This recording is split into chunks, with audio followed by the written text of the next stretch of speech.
Hello guys, welcome to the my YouTube channel class 10th with SKS। तो आज का हमारा टॉपिक है समास। तो ये टॉपिक हम अच्छे से क्लियर करने वाले हैं। इसके बाद आपको कोई भी कन्फ्यूज़न नहीं रहेगी समास में। अच्छी खासी इस वीडियो में हमने ट्रिक भी डाली है, तो सपोर्ट करना, वीडियो को लाइक एंड सब्सक्राइब करना मत भूलना। जितना ज़्यादा हो सके उतना कॉमेंट करें और शेयर करें। तो स्टार्ट करते हैं हम आज का ये टॉपिक, समास। दो या दो से अधिक शब्दों के योग से नवीन शब्द बनने की विधि क्रिया को समास कहते हैं। इसका अर्थ है कि दो या दो से अधिक जो शब्द मिलके एक पर्टिकुलर क्रिया होती है, उसको जो एक पर्टिकुलर शब्द में जनरेट करते हैं, उसे हम समास कहते हैं। समास में कुल 3 पद होते हैं। एक होता है पूर्व पद, उत्तर पद, समास पद। पूर्व पद होता है जो आपके शब्द में पहला पद हो, उसे पूर्व का पद कहते हैं।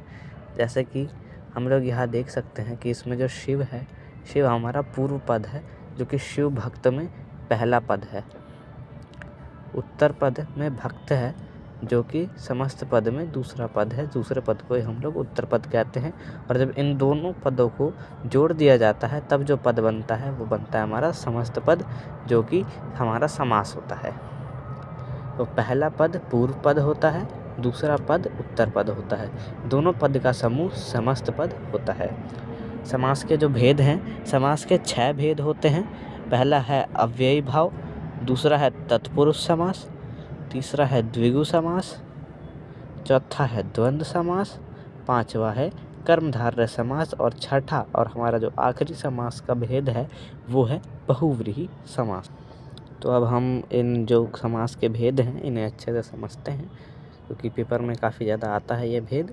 तो देखिए, MCQs में आते हैं वैसे तो ज़्यादातर 1-1 मार्क्स के क्वेश्चन में।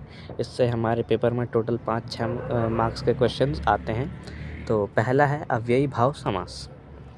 इस समास में पहला पद अव्यय होता है और यही प्रधानता होता है। यही पहले सुनो, प्रधान क्या होता है। प्रधान होता है कि दोनों पद की जो वैल्यू होती है वो सेम हो। ठीक है। अब पद होता है जैसे आजीवन, रातों रात। रातों रात का हम अगर एग्जाम्पल लें तो रातों रात, रात रात, ये एक पद है, ये एक पद है। ठीक है, ठीक है। अब इसमें हमारी कुछ ट्रिक है। जिस शब्द से पहले बे, यथा, प्रति, भर या आ शब्द आए, या दोनों शब्द समान हो, उन्हें हम अव्ययीभाव समास कहते हैं।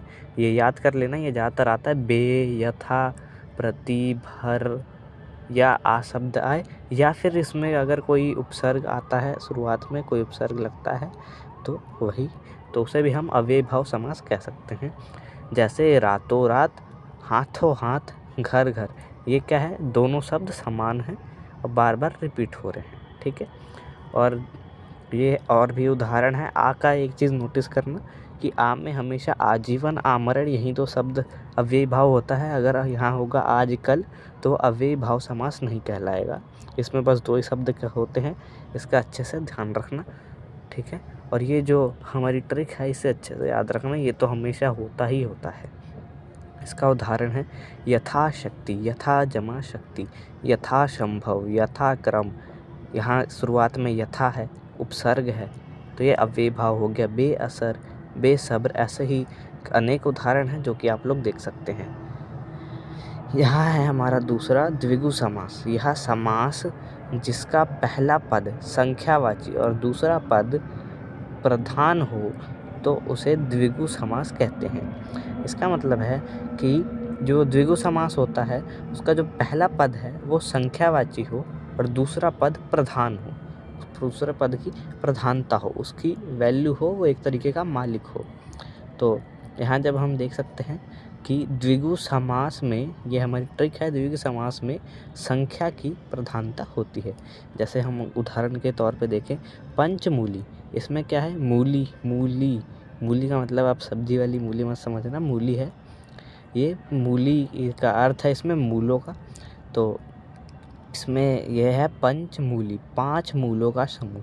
यहाँ आप शुरुआत में देखिए 5 आ गया संख्यावाची, पहला पद संख्यावाची है, दूसरा पद प्रधानता है, ये पूरा इस पे डिपेंड है, यही पूरा मालिक है, तो ये हो जाएगा हमारा द्विगु समास।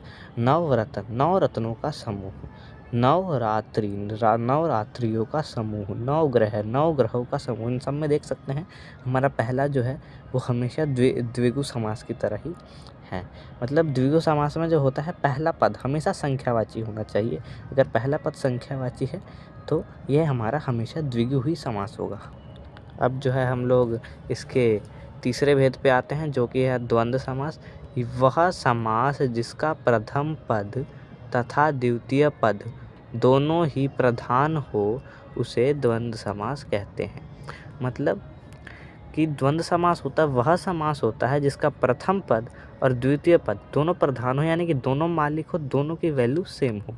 इसमें ट्रिक है या तो जोड़ी का बोध हो या फिर विलोम शब्द हो। तो यहाँ कुछ उदाहरण है द्वंद्व समास के, जैसे भाई बहन, भाई और बहन दोनों विलोम शब्द भी है, दोनों जोड़ी भी है और दोनों प्रधान की, दोनों जो प्रधान हैं, जैसे इसमें प्रथम पद और द्वितीय पद दोनों पद प्रधान है, तो इसकी भी सेम वैल्यू है, इसकी भी सेम वैल्यू हो, चाहे भाई हो चाहे बहन हो, सेम ही है। ऐसे अनेक उदाहरण है, लड़का लड़की, माता पिता, आग पानी, भला बुरा विलोम शब्द भी है, अच्छा भी है। तो ये सब आप देख सकते हैं, अनेक उदाहरण है और आप चाहें तो खुद से उदाहरण बना भी सकते हैं।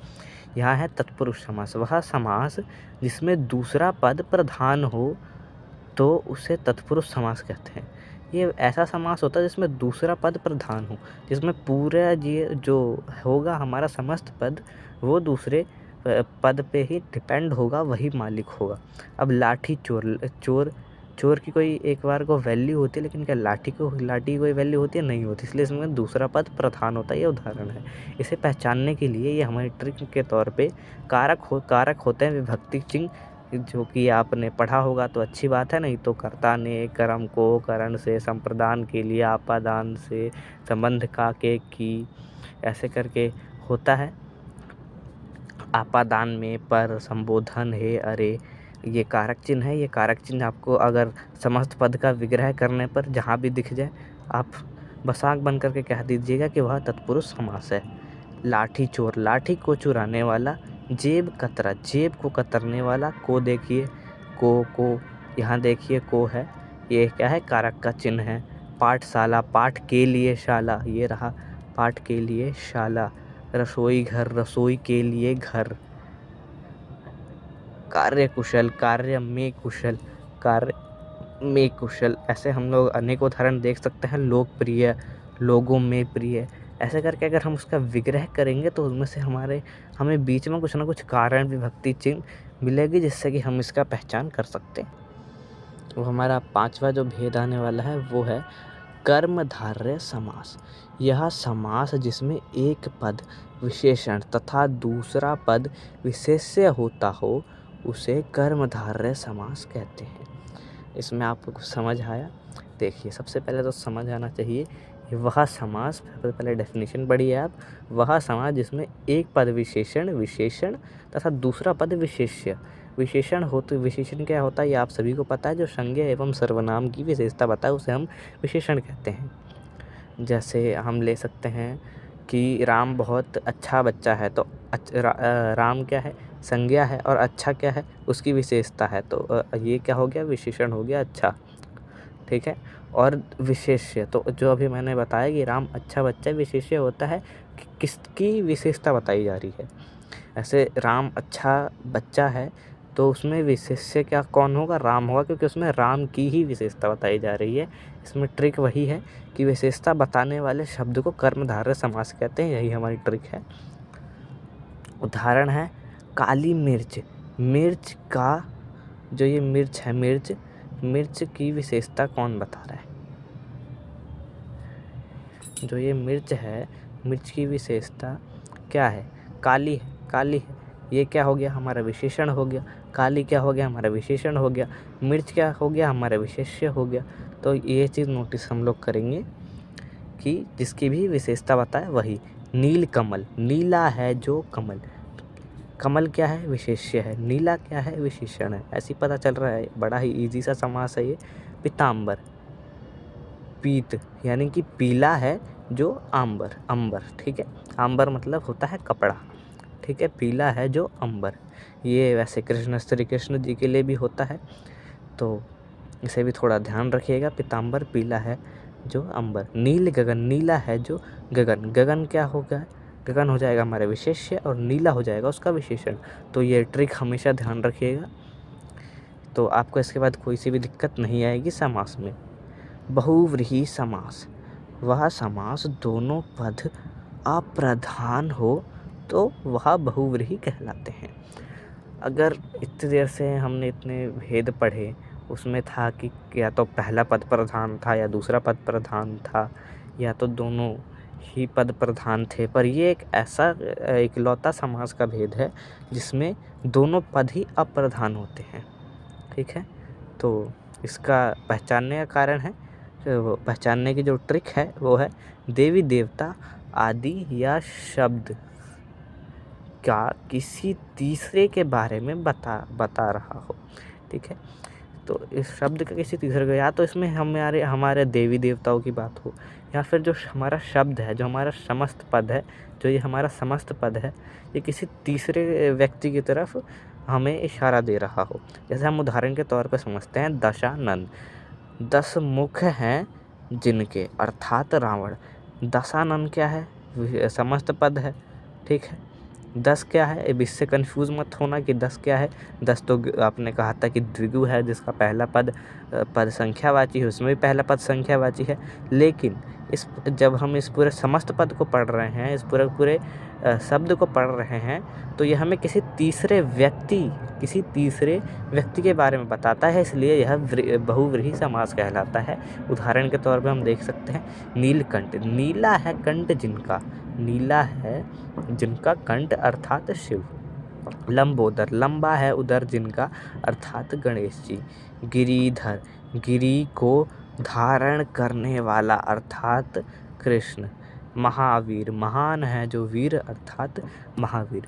ये वीडियो में हमने सभी के सभी समास आपको अच्छे से पढ़ा दिया है। एक बार आप इनको रिवाइज करेंगे, एक बार आप खुद से अच्छे से पढ़ेंगे वीडियो को। अगर आपको एक बार में समझ नहीं आया, एक बार और देखिएगा, बार बार देखिए। ये समझ नहीं आएगा तो वीडियो दोबारा देखिएगा, इसमें समास अच्छे से समझा दिया गया है। अभी अगर आप अच्छे से पढ़ रहे होंगे तो हर एक क्वेश्चन आपसे सॉल्व हो जाएगा समास का। तो बस वीडियो को लाइक करिए, सब्सक्राइब करिए और सपोर्ट रखिए, और जितना हो सके अपने दोस्तों के साथ शेयर करें इस वीडियो को। इस समास का एक समस्त है, अच्छे तरीके से हमने समास इसमें बता दिया है। वो देख सकते हैं आप, ट्रिक हमने यूज़ करी है इसके लिए। आप जो है इसका परिभाषा को लेके कोई दिक्कत मत लीजिएगा, बस ध्यान से फोकस से करिएगा, आपको समास अच्छे से आ जाएगा। चाहे वो 8th हो, चाहे 9th हो, चाहे 10th हो, चाहे 12th हो, चाहे यूपीएससी हो, चाहे किसी भी कॉम्पिटिटिव बेस्ड एग्ज़ाम के लिए आप तैयारी कर रहे हो, आपके हर जगह काम आएगा। वैसे तो ये चैनल हमने क्लास 10th के लिए बनाया था, पर जो यह व्याकरण एक ऐसी चीज़ है जिसमें जो हर जगह काम आती है। तो ध्यान रखिएगा इस चीज़ का। बाकी हमारे इस वीडियो में हमें हमारा अच्छा सपोर्ट करिए। आपका धन्यवाद। ये टॉपिक हमने जो है अच्छे से पढ़ लिया है, समाज, जो कि हमारा क्लास 10 का टॉपिक है, आगे तक काम आता है, जो कि मैंने अभी बताया। तो ये टॉपिक वैसे भी हमारे बहुत ही ज़्यादा काम में आएगा, तो ज़्यादा अच्छे से क्लियर करना बेटर होगा। कमेंट करना सेकंड पार्ट के लिए। वैसे ये क्लियर हो चुका है, इससे बेस्ड एमसीक्यूज़ और जिस टाइप के क्वेश्चंस आते हैं मेनली, वो हम ऐड करेंगे। कमेंट करना मुझे एक बार याद दिला देना पार्ट 2 के लिए।